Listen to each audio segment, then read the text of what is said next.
Hi, welcome. I'm hoping to help some of you by sharing how I control my menopausal anxiety to stop it from controlling me, because the anxiety that knocks you on your butt in peri and postmenopause is not normal everyday anxiety. It's so unbelievably intense that no one could have prepared me for it. And being overwhelmed and non-functional every day is not an option for most of us. I hear from many of you almost daily looking for ways to ease the horrible anxiety, or at the very least cope with it so you can live your lives, work, and do what you have to do.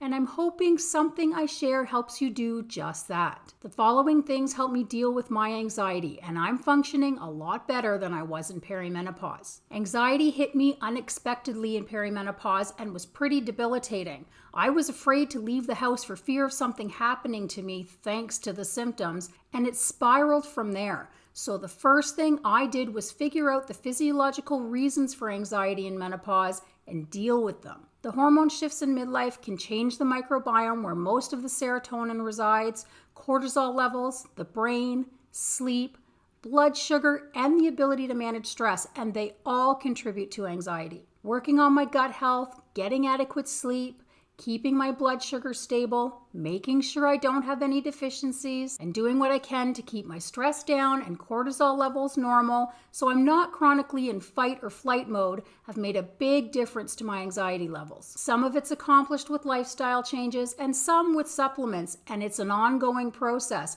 but it's well worth it to be able to function without the constant intense fear. Next are the mental and behavioral things that help me cope. The most important one for me is recognizing the anxiety for what it is, doing what I have to do to move through it, and not being the least bit sorry for it. I've gotten really good at catching the anxiety quickly, understanding that my body is just momentarily feeling uptight and agitated.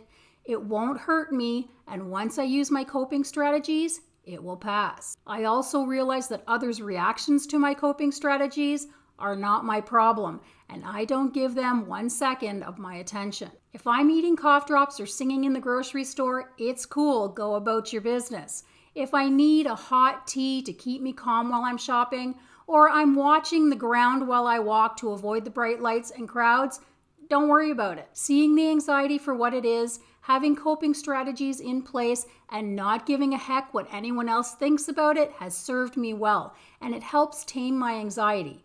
And it's become such a habit now that I can easily shop or be out in public without much of an issue. Next, I frequently challenge the anxiety and sit with the fear. When I do it enough times and nothing serious happens, those things stop causing me anxiety. It's hard to do, but it works for me. Call it a therapy of sorts. Let me give you an example. My anxiety often manifests as OCD, and I can sometimes do the strangest things, like repeatedly checking the stove or the door, or taking the second product off the store shelves in what I assume is a nonsensical attempt at alleviating anxiety. So I challenge it. I tell myself I'm okay, and I check the stove once. I take a product off the shelf, and I keep moving. I don't wash my hands a second time. And I sit with that fear and move on. When nothing happens and the world keeps spinning, my body and mind stop reacting to those things. This has helped me overcome a great deal of my anxiety because my brain stops sounding the alarms over everything anymore. I still run into pockets of anxiety that I have to challenge and adapt to, but it's a lot better than it was. What I don't fight is the occasional panic. I rarely get panic attacks now, but they were bothersome. And the worst advice I got was to calm down and breathe.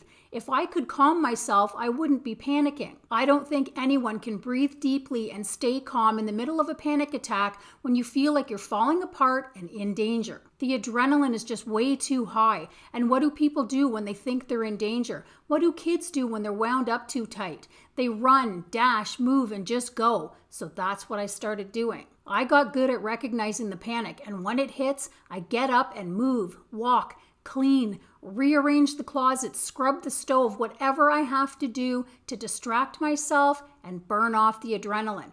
And the panic leaves. When I'm in public and I can't buzz about, I eat cough drops. The menthol distracts my brain enough so I can finish what I'm doing and head home. When all else fails, I function scared. This is a tough one, and there are still certain things that I haven't been able to force myself to do, but I have pushed through a lot of my fears. I do things despite feeling anxious, and after doing them a few times, my brain stops being alarmed about them and they stop being a problem. I can do so many more things now that I had stopped doing in perimenopause when the anxiety hit. This might be too harsh for some of you, and I understand, but I'm a stubborn old bird. Menopause anxiety is an absolute beast. It's honestly debilitating for many women, so finding ways to tame it is important. We're responsible for so much, so we need to be able to function daily. Those are the ways that help me live my life despite the anxiety. I don't think I'll ever be anxiety-free, but the supplements, lifestyle changes, strategies, and knowledge have squashed quite a bit of my anxiety and helped me live my life more comfortably and normally, and I'll take it. I hope some of what I shared is helpful. I wish health, happiness, and peace of body and mind for each of you, and I'll see you in the next video. Bye for now.